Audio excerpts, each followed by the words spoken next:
बटवानी करने में जो रात होता है नहीं करा वो तो कर रही बटवानी हो गया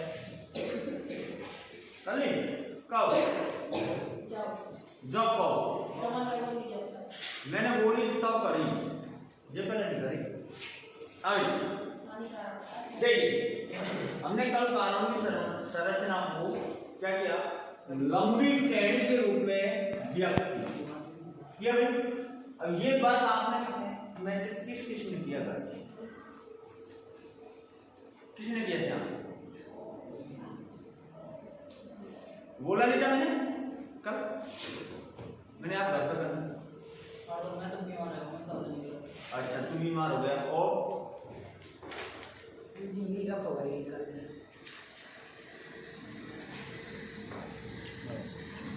और किसने किया और है कोई जिसने किया है कि मेरी अकेली सुबानो बानो है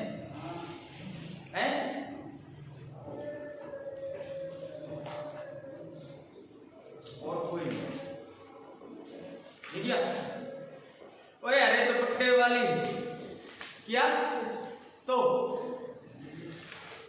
नहीं किया तूने लाल लिपस्टिक हेलो क्यों टाइम नहीं मिला बॉयफ्रेंड से बात करने से हाँ भाई तूने किया ऐसे क्यों नहीं कर पाया और तूने क्यों क्यों हाँ भाई तूने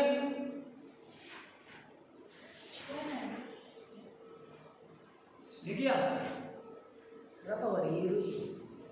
दूसरी दौड़ आई तो दूसरी कॉपी नहीं थी कोई और तूने क्या है क्यों तोड़ दे क्या तोड़ दे तू तो करेगा ही नहीं तो ना बाबू की मैं पहले तो आवाज ये बहुत अच्छी संरचना है और ये आ जाएगी तो फिर आप कैसे करोगे मान लिया आ गई 1 नंबर की 2 नंबर की आपसे टपक गई एग्जाम में तो कैसे करोगे और ये चीज बेटा प्रैक्टिस मांगती है जैसे मैथ प्रैक्टिस मांगती है ना उसी तरह ये प्रैक्टिस मांगती है ठीक है ना ये चीज जरूरी है और ये जब आएगी जब आप लोग क्या करोगे प्रैक्टिस हर चीज की प्रैक्टिस होती है पढ़ने की प्रैक्टिस होती है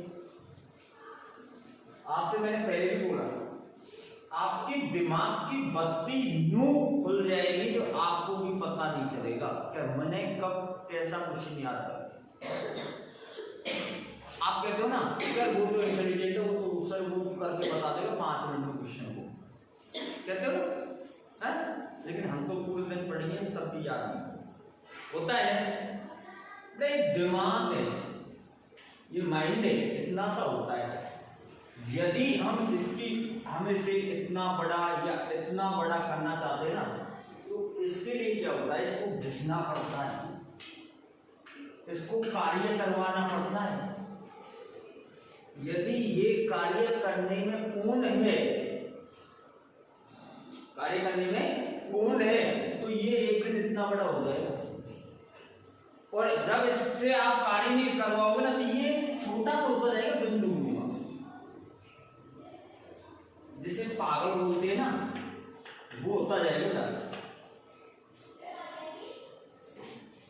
और ये इतना बड़ा आप लोगों के ऊपर निर्भर है इतना बड़ा करना या ये होना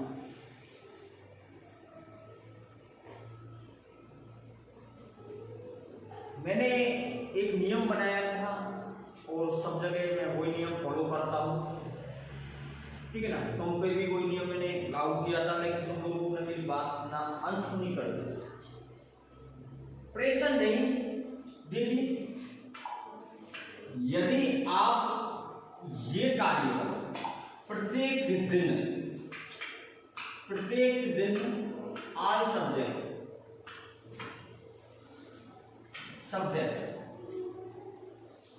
ओनली 5 क्वेश्चन, ओनली कितने 5 क्वेश्चन।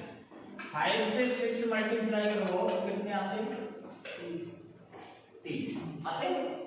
ऑल सब्जेक्ट 6 सब्जेक्ट है ना, ऑल सब्जेक्ट में ओनली आप वन डे में ये याद करो। अभी आपके पास में मंथ है, दिसंबर है, जनवरी है, फरवरी है, और हो सकता है आपके एग्जाम मार्च में हो। फरवरी में तो होने की संभावना नहीं है, मार्च अप्रैल में एग्जाम होगी आपके मान लीजिए 3.5 मंथ आपके पास में पड़े हुए। 3.5 मंथ का मतलब है 90 और 105 दिन। कितने 105 दिन आपके पास में है भाई, और 105 इंटू करवाओ 30 कितना आएगा भाई, कितना आएगा है?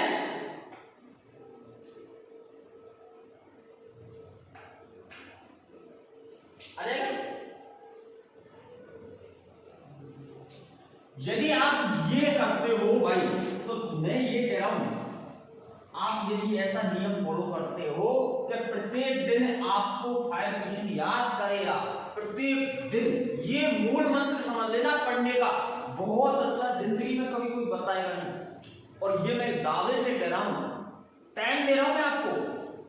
इतने दिन के अंतराल में आप जहां 1 घंटे में ये 5 क्वेश्चन याद कर लो ना मेरे लालो, वो आपको मैं बताऊंगा उस टाइम के बाद में आप सिर्फ इनको 5 मिनट में याद करके बताओगे। जहां आप कितने घंटे में याद करोगे इन क्वेश्चनों को, 1 घंटे में, वहां आप इनको 5 मिनट में याद करोगे। लेकिन उसके लिए आपको कार्य करना पड़ेगा, मुझे नहीं। यदि आप इस नियम को फॉलो करोगे ना, तो लाइफ में कभी पीछे मुड़ के नहीं देखोगे। सिर्फ 5 क्वेश्चन याद करने आप एक सब्जेक्ट के। 6 सब्जेक्ट है, 6 के 30 क्वेश्चन, नॉर्मल है, कुछ ज्यादा नहीं है। एक रफ लो, एक नोटबुक लो, और उसमें प्रत्येक सब्जेक्ट के 5 क्वेश्चन नोट करो। जो याद हो गए वो नोट कर लो। पहला चैप्टर है अपना साइंस का, साइंस के 5 क्वेश्चन याद करिए 8, है ना, उन 5 को नोट करवाओ अलग से नोटबुक में कि ये मुझे याद है। दूसरे दिन भी 5 करो और 5 को नोट करो उसी नोटबुक में। मतलब ऐसे प्रत्येक सब्जेक्ट के क्वेश्चनों को आप नोट करते चलो 5, ठीक है ना। और आप 21 दिन इस कार्य को करो, सिर्फ कितने 21 दिन। 22वें दिन तो ये कार्य ऐसा होगा तो आपको पता भी नहीं चलेगा कब हो गया। और 22वें दिन सिर्फ आप 5 मिनट करोगे। 21 दिन करने के बाद में 22वें दिन सिर्फ आप 5 मिनट में वो क्वेश्चनों को याद करेंगे। मतलब 5 क्वेश्चन 5 मिनट में याद हो गए, तो 30 क्वेश्चन कितने दिन में हो? 30 मिनट में, 1 घंटे। मान लीजिए 1 घंटे, 24 घंटे में से 1 घंटे आपने 5 क्वेश्चन 30 क्वेश्चन याद करने में लगाया, तो कोई ज्यादा वक्त लगाया। लेकिन ये ध्यान रखना, इसका नियम है 21 दिन आप लगातार इस मंत्र को पढ़ोगे, इस मंत्र का जाप करोगे लगातार 21 दिन, तब जाके 22वें दिन आपको ना ये प्रॉब्लम सॉल्व हो जाएगी कि सर मुझे याद नहीं हुआ कि क्या हुआ क्या नहीं हुआ।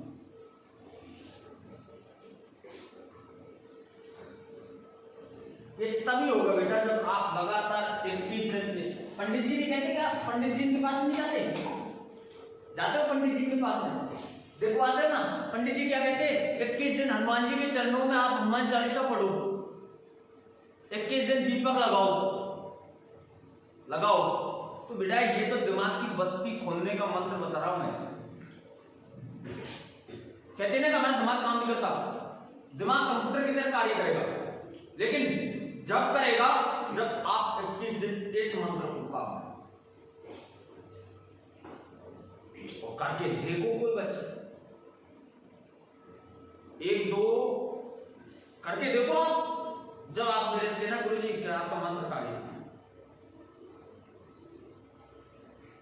साइको का चैप्टर बेटा 21 दिन यदि हम कोई कार्य को करते हैं लगातार तो 22वें दिन है ना, हमें ये नहीं रहता कि वो कार्य करेंगे, हमें ये नहीं होता कि वो कार्य करना है हमें, जबकि कार्य हमारा मन खुद दिल खुद कहेगा कि यार मुझे चैन नहीं पड़ रहा, हूं कार्य नहीं करूंगा। वो कहते हैं ना कि मुझे चैन ना आए, मुझे नींद ना आए, तब तक वो कार्य नहीं करोगे जब तक वो आदत हो जाएगी आपकी। जैसे आप भोजन करते हो, आपका फिक्स टाइम है, आपका नाश्ता लेने का फिक्स टाइम है ना, आपको आदत लग गई नाश्ता लेने की, आप कहीं घर पे भी जाओगे तो इसी टाइम नाश्ता लोगे ना, क्यों लोगे? क्योंकि आपको क्या लग गई, लत लग गई, आदत लग गई ना। तो 21 दिन कोई कार्य करने पर उसकी आदत लग जाती है। क्या हो जाती है? आदत लग जाती है, नशा हो जाता है। तो 21 दिन आप ये करके देखो, आपको एजुकेशन में नशा हो जाएगा। किसका नशा हो जाएगा? एजुकेशन। और दुनिया में सबसे बड़ा नशा है एजुकेशन का। जब यह 10वीं में 2 बार फेल होने वाला इंसान कलेक्टर बन सकता है, तो हम कौन से फेल हुए हैं? उदाहरण ये बिल्कुल बामवास तहसील का 10वीं में जो लड़का 2 बार फेल हुआ है, 2 बार लगातार, और तीसरी बार पास हुआ है, वो आज कलेक्टर की पोस्ट पे बैठा हुआ है। कलेक्टर की पोस्ट पर। अचंभा करो, जो लड़का 10वीं में कितनी बार? 2 बार फेल हुआ है, तो आप उससे बेवकूफ हो क्या? नहीं हो ना। तो बेटा ये ध्यान रखना, देखो ये मैं टाइम हालांकि आपका खराब किया है 10-5 दिन, लेकिन ये ध्यान रखना कि 21 दिन आपको ये कार्य करके देखना है, ठीक है ना। हमें कोई जगाता नहीं है सुबह मॉर्निंग में, सर्दी होगी अब बढ़ती जा रही है, लेकिन जब तक हम घर से नहीं निकल सकते, जब तक हम नहाएंगे नहीं, क्योंकि हमारी हैबिट पड़ चुकी है, हमारी आदत पड़ चुकी है। घर से निकलने से पहले हम क्या करें? फ्री होके जाए, नहा धो के जाए, टेंशन नहीं। सर्दी चाहे कितनी भी है, हमें नहाना है, ठंडा पानी हो चाहे गर्म पानी हो, हमें तो नहाना है। 4:30 बजे बिस्तर छोड़ने कैसी भी हालत हो, चाहे कितने बजे सोए, इससे कोई मतलब नहीं है। 4:30 बजे बिस्तर छोड़ना है तो छोड़ना है। हमारे काम में मन कब लगेगा? जब हमारे शरीर के अंदर स्फूर्ति होगी, ऊर्जा होगी, एनर्जी होगी, तभी तो कार्य कर पाएंगे। और जब तक ये नहीं होगा तब तक हम क्या कार्य कर पाएंगे? कुछ भी नहीं कर पाएंगे ना। तो इसलिए मैं आपको रोजाना बोलता हूं कि आप जल्दी जागा करो थोड़ा सा। अब आपको कई बच्चे तो ऐसे मेरे आने के बाद से जागते है ना। कौन है? हाँ। और अरे अब उधर मत देखे, मैं बोल रहा हूँ जो चीज सुनो, मैं बहुत इंपॉर्टेंट बात बोल रहा हूँ। आने से पहले जाओ यार। विद्यार्थी के 5 लक्षण होते: काक चेष्टा बको ध्यानम, अल्प निद्या ततेव च, अल्पहारी गृह त्यागी, विद्यार्थी 5 लक्षण। यह जो ओरिजिनल स्टूडेंट होगा, एजुकेशन पाएगा, उसमें 5 लक्षण होंगे। काक चेष्टा, कौओं की छीनने का, बुगले का सा ध्यान, कुत्ते की सी नींद, कम खाना और घर को त्यागना। जिसके पास में ये 5 चीज है, वो दुनिया का सबसे ताकतवर स्टूडेंट होगा, ठीक है ना। तो बेटा ये मैं बोल रहा हूं, ये नियम फॉलो करो। और 1 दिसंबर से हो सकता है आपकी क्लास 5 बजे हो सकता है, तो कुछ आदत में भी सुधारूंगा आपको, जल्दी जाना, ठीक है ना। क्यों भाई, सोच में पड़ गया? 5 बजे क्लास लगेगी है? अच्छी आदत है मॉर्निंग देखना। तुम क्या कहते हो? 12 बजे सोते हो? मैं भाई साहब 1, 2, 2:30 बजे सोता हूँ, और जाग कितने बजे जाता हूँ? 4:30 बजे।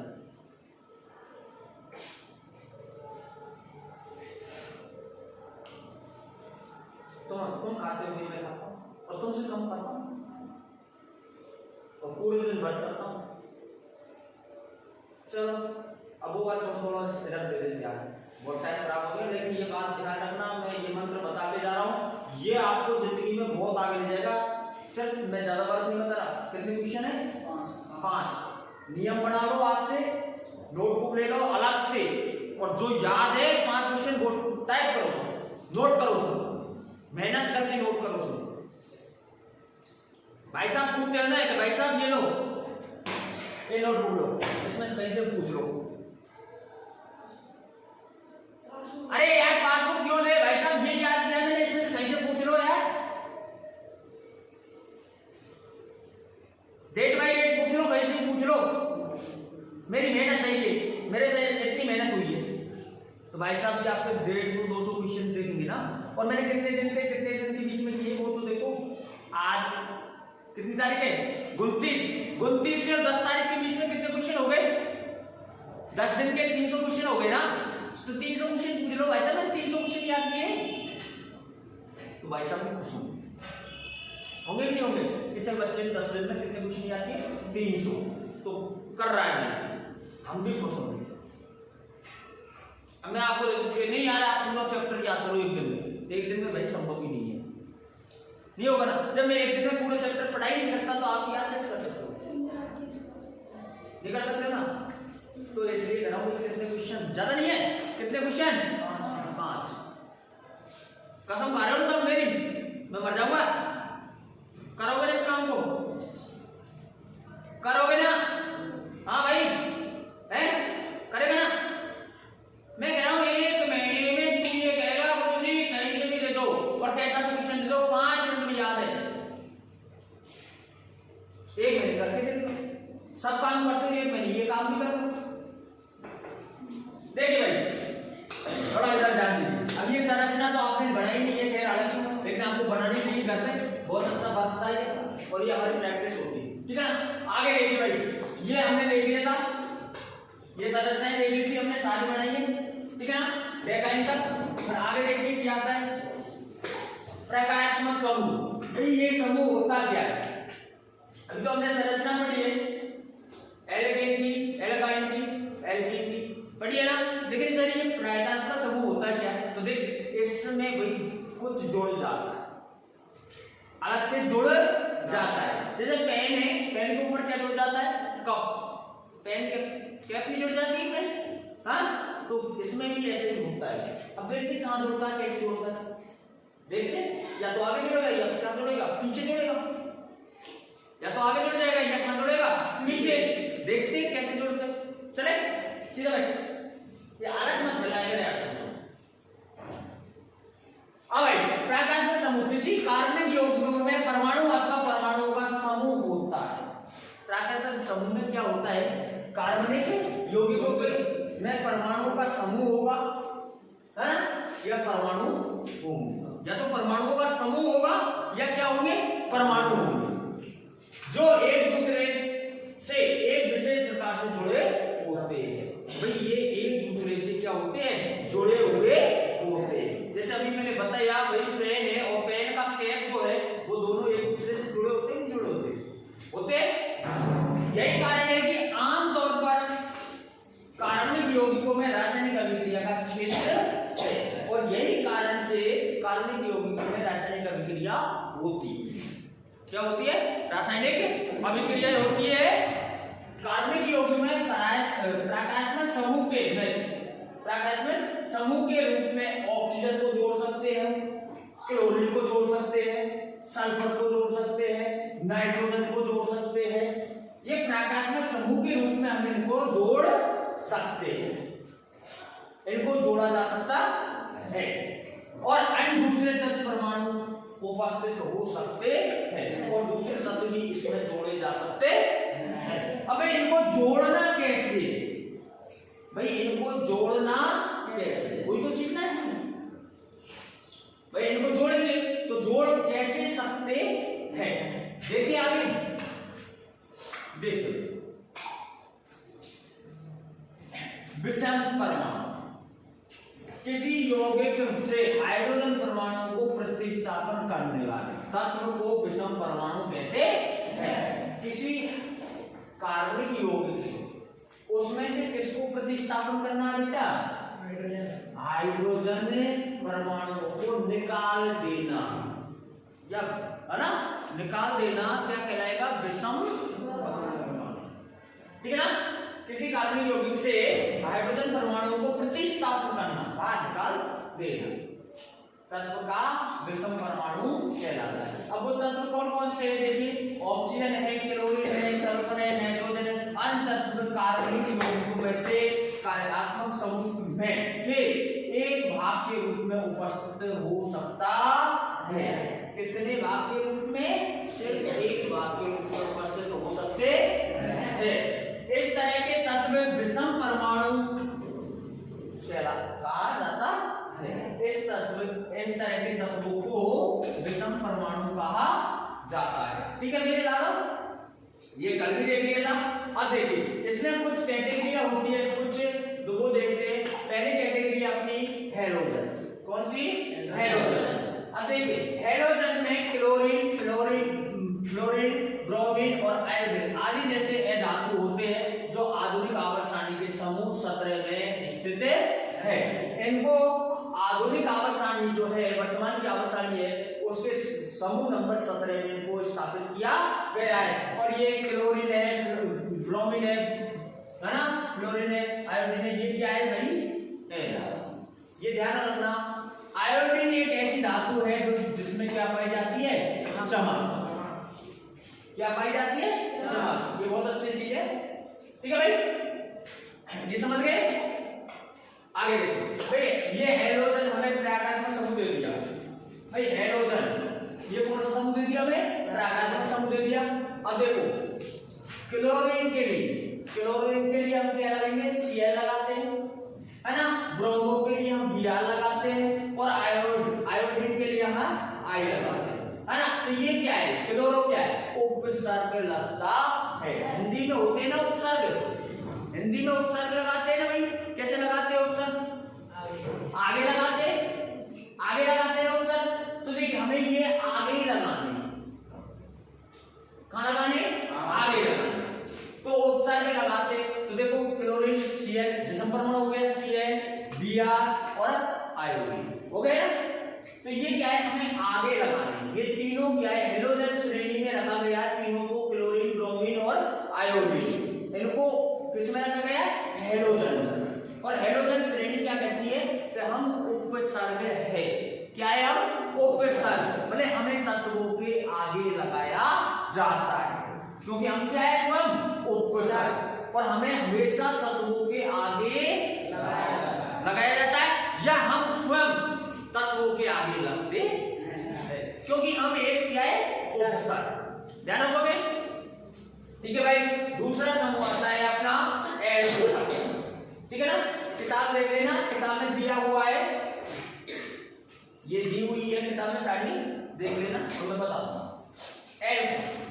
एल्कोहल एक अन्य प्राकृतिक समूह है जो हाइड्रोकार्बन की श्रृंखलाओं से जुड़कर अणु समूह बनाता है।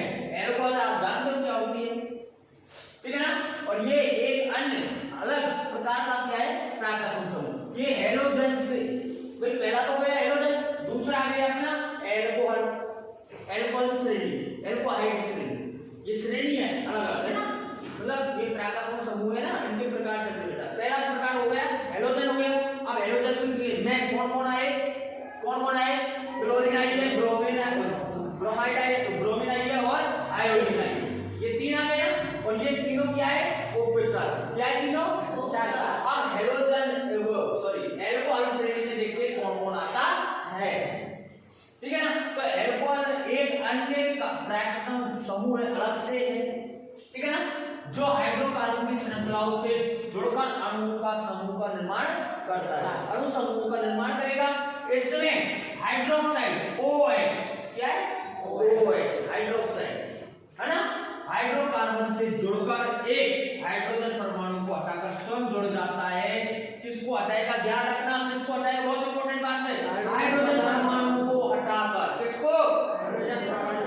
एक हाइड्रोजन परमाणु, जैसे हमने लिख दिया CH2, तो अब इसमें हाइड्रोजन परमाणु कितने? 2। तो फिर क्या बचेगा हमारे पास में? CH। क्या बचेगा? CH। क्या हट गया भाई? एक हाइड्रोजन परमाणु हट गया, सिर्फ एक हाइड्रोजन परमाणु हटा ना, और क्या लग जाएगा? OH। और क्या लग जाएगा? OH। ऐसे ये जोड़े जाते हैं और एल्कोहल समूह का यौगिक बनता है। अब उदाहरण देखिए इसका भाई, उदाहरण क्या है देखिए, उदाहरण में OH दे रखा है हमें, ये जोड़ना है, जोड़ना है। अब देखिए OH एल्किन जैसे हाइड्रोकार्बन से जुड़कर अनेक प्रकार के एल्कोहल का निर्माण करता है, जैसे मेथेनॉल, एथेनॉल, प्रोपेनॉल। ठीक है ना? जैसे हमने ले लिया मेथेन, मेथेन, तो भाई मेथेन का सूत्र क्या है? CH4। क्या है? CH4। अब इसमें से एक हाइड्रोजन का परमाणु हटा दे, हाइड्रोजन का एक परमाणु हटाएंगे तो हाइड्रोजन कितने परमाणु बचे? 3। और क्या जोड़ना है हमें? OH। क्या जोड़ना है? जुड़ गया, जुड़ गया ना? तो इस प्रकार ये जुड़ जाते हैं। ठीक है भाई? अब देखो आप मेथेनॉल के साथ जोड़ दो, एथेनॉल के साथ जोड़ दो, प्रोपेनॉल, सिर्फ किसके साथ जोड़ेंगे देखना? एल्किन से। किसके साथ जुड़ेगा? सिर्फ एल्किन। ये ध्यान रखना है भाई, एल्कोहल किसके साथ में जुड़ेगा? एल्किन, एकल बंध वाली श्रेणी। ठीक है? किताब में जानी दी हुई है, लेकिन ये चलो देख लेना है ना, कौन सी श्रेणी के साथ जुड़ेगा? एल्किन से, एकल बंध। अब तीसरे नंबर पे दिया है अपने एल्डिहाइड। ठीक है ना? यह एक प्राकृतिक समूह है जिसमें एक अकेला ऑक्सीजन परमाणु द्विआबंध में हाइड्रोजन के साथ कार्बन परमाणु से जुड़ जाता है। एल्डिहाइड में सिर्फ क्या जुड़ेगी मेरे लाल? ऑक्सीजन। और किसके साथ जुड़ेगी? द्विबंध के साथ। किसके साथ? द्विबंध के साथ। और हाइड्रोजन के साथ कार्बन परमाणु से जुड़ जाती है, मतलब कहने का मतलब डबल बॉन्ड O2। भाई द्विबंध के साथ जुड़ रही है, कौन जुड़ रही है? ऑक्सीजन जुड़ रही है, तो हमने ऐसे कैसे लिख दिया कि भाई डबल बॉन्ड और O लिख दिया ना? तो ये जोड़ना है हमें, तो जोड़ेंगे कहां? देखिए देखो या आगे देखिए, कार्बन परमाणु CRH ले लिया, ले लिया, ले लिया ना कार्बन परमाणु CRH। अब इसे जोड़ना क्या है? ऑक्सीजन जोड़नी है, तो हमने ऑक्सीजन कैसे जोड़ी है? डबल बॉन्ड लगाया और वो लगा दिया, लगा दिया ना, जुड़ गई ना? कोई प्रॉब्लम थोड़ी है, नहीं है ना? तो हमें इस प्रकार ये जोड़। आगे की संरचना भाई कीटोन। ठीक है? कीटोन भी एक प्राकृतिक समूह होता है, कीटोन भी इसका चौथा रूप है प्राकृतिक समूह का, जो हाइड्रोकार्बन से जुड़कर अनेक अणुओं का निर्माण करता है। जैसे वो भी हाइड्रोकार्बन से ही जुड़ेगा और अनेक प्रकार के अणुओं का निर्माण कर देगा। कीटोन समूह में कार्बन परमाणु एक अकेले ऑक्सीजन परमाणु से द्विआबंध जुड़ता है। कीटोन जो है वो ऑक्सीजन परमाणु से जुड़ेगा और कौन से बंध में जुड़ेगा भाई? द्विआबंध। कौन से बंध में जुड़ेगा? द्विबंध में जुड़कर और अनेक अणुओं का निर्माण कर देता है। ठीक है भाई?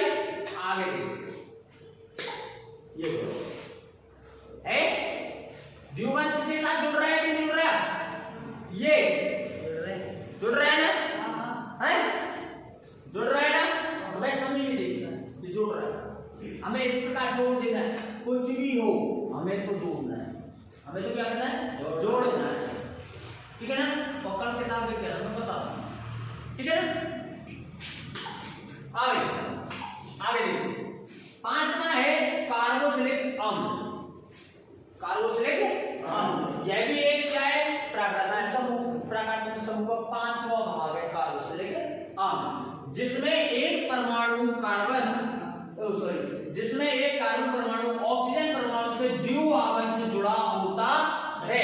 क्या भाई? एक कार्बन परमाणु किससे जुड़ा होगा? ऑक्सीजन। और कौन से बंध से जुड़ा होगा? कार्बन परमाणु जुड़ रहा है किससे? ऑक्सीजन से।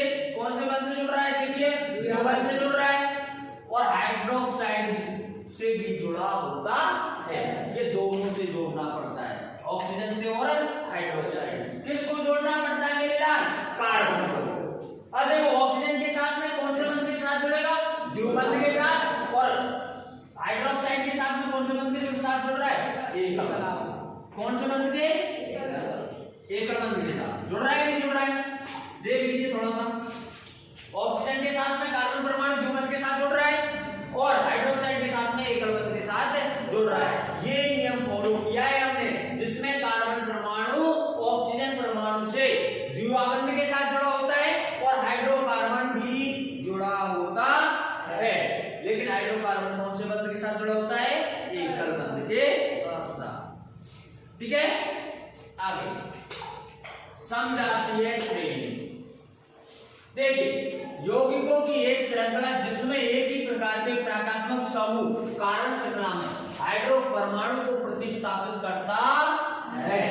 भाई, यौगिकों की एक श्रृंखला जिसमें एक ही प्रकार के प्रकात्मक समूह बैठे हो, यौगिकों की ऐसी श्रृंखला जिसमें अपने अभी पढ़े थे 5 प्रकात्मक समूह, वो पूरे पांचों के पांचों एक ही लाइन में बैठे हो, एक पंक्ति में बैठे हो, है ना, प्रतिस्थापित, और अणुओं की एक श्रृंखला का निर्माण करते हैं और नए अणुओं का निर्माण करते हैं।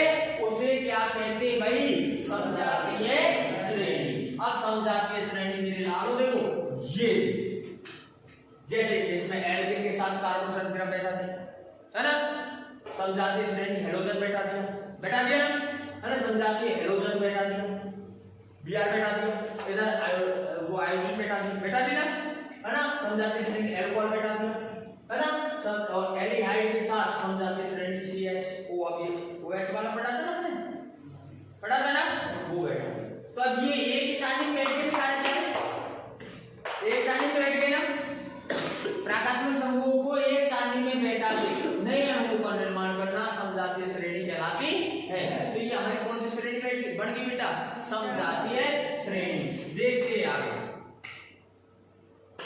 ये आगे भाई CH4 मेथेन, क्या है? मेथेन। और हमने पढ़ा था हेलोजन में कि एक हाइड्रोजन अणु हटाकर हम Cl लगा सकते, Br लगा सकते और I लगा सकते हैं। तो देखो CH4 में से एक कार्बन परमाणु हट गया तो कितने बच गए? 3 बच गए, दिख रहा है। और हमने क्या लगा दिया? Cl। क्या जोड़ दिया? Cl जोड़ दिया। इसी प्रकार एक हाइड्रोजन परमाणु हटा के क्या जोड़ दिया? Br। एक हाइड्रोजन परमाणु हटा के क्या जोड़ दिया? I जोड़ दिया। यहां देखिए OH जोड़ दिया, एक कार्बन परमाणु हटा के, और यहां क्या लगा दिया? OH हाइड्रोक्साइड लगा दिया ना, वो सॉरी H जोड़ दिया, हाइड्रोजन है ना, जोड़ दिया ना। ऐसे ही ये सारणी आपको कंप्लीट करनी है, सबका बनाना। देखो इसमें भी हाइड्रोजन परमाणु 6 है ना, तो इधर 5 रह जाएंगे, इधर भी 5 रह जाएंगे, इधर भी 5 रह जाएंगे, हो गए ना। बिल्कुल जो नियम पढ़े हैं वो सारे सारणी में फॉलो किए। क्लियर कीजिए। ये देखो यहाँ 14 है, यहाँ 13 रह गए, यहाँ पे भी कितने रह गए? 13। यहाँ पर भी कितने रह गए? 13। पढ़े थे नियम, अभी हमने देखे सारे नियम वही के हुए। तो किताब की सारणी के बजाय आप इस सारणी का यूज में लोगे ना, तो ये अच्छी किताब को लोगे। किताब में जो सारणी दी हुई है ना, उसके बजाय बेटा ये सारणी अच्छी है। इसमें आपको समझ में तो भी आ जाएगा, नियमों के साथ, उनमें ऐसे समझ में नहीं आएगा। ठीक है, चले आगे। देखिए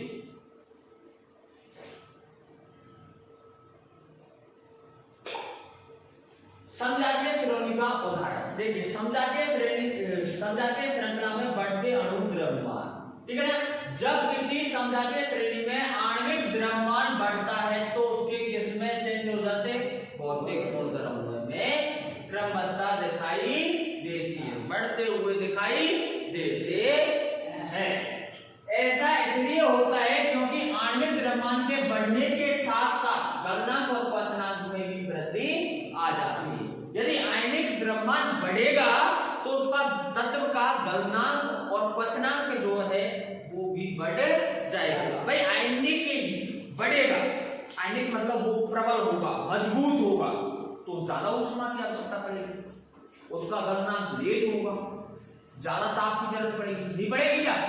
तो कार्बन क्या कहते हैं, कार्बन के जितने यौगिक हो, कार्बन के जितने यौगिक हो तो वो प्रबल होता जाएगा, मजबूत होता चला जाएगा, ठीक है ना।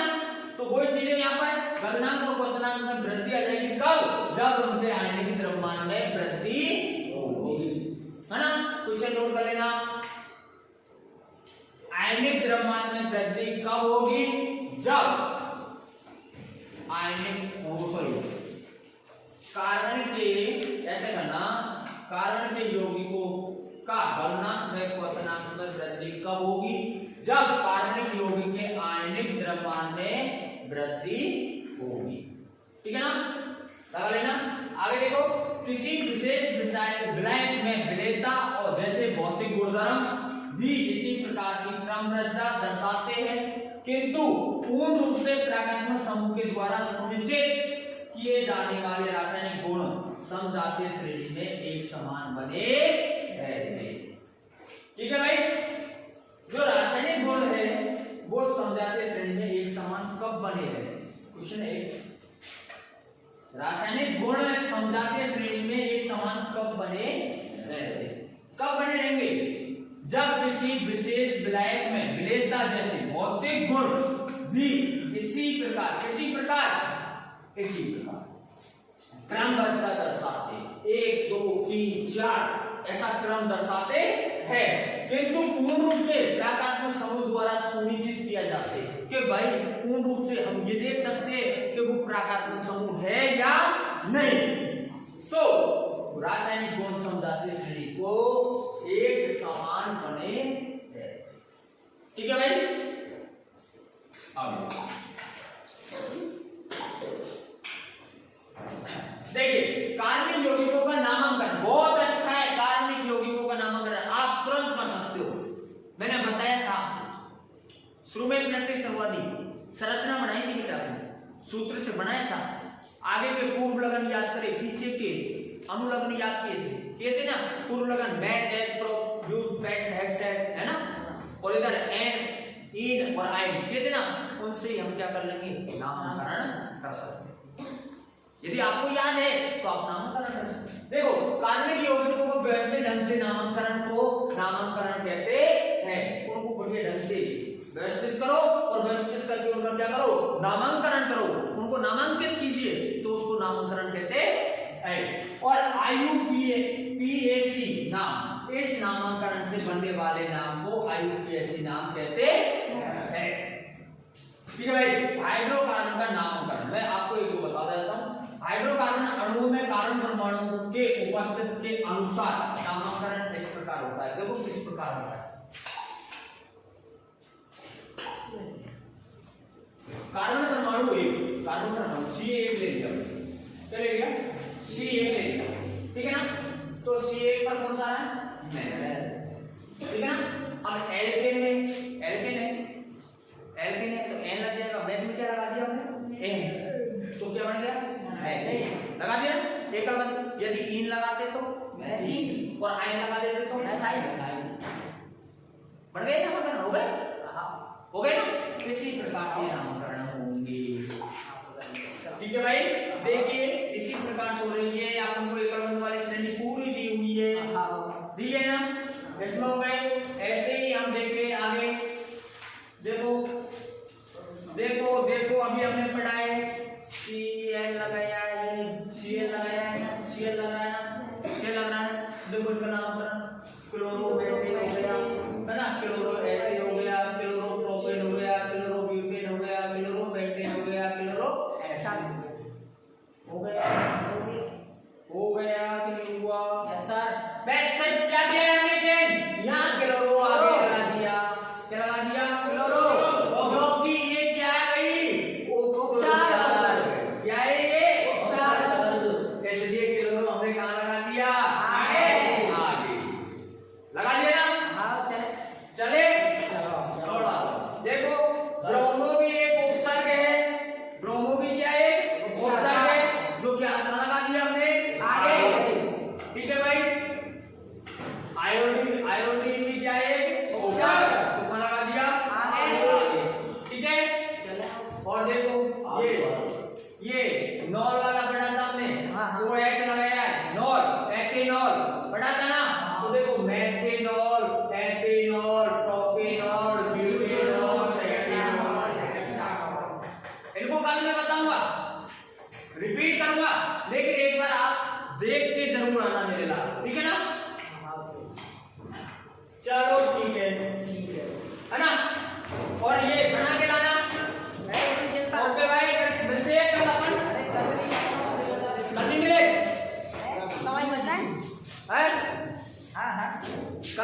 क्या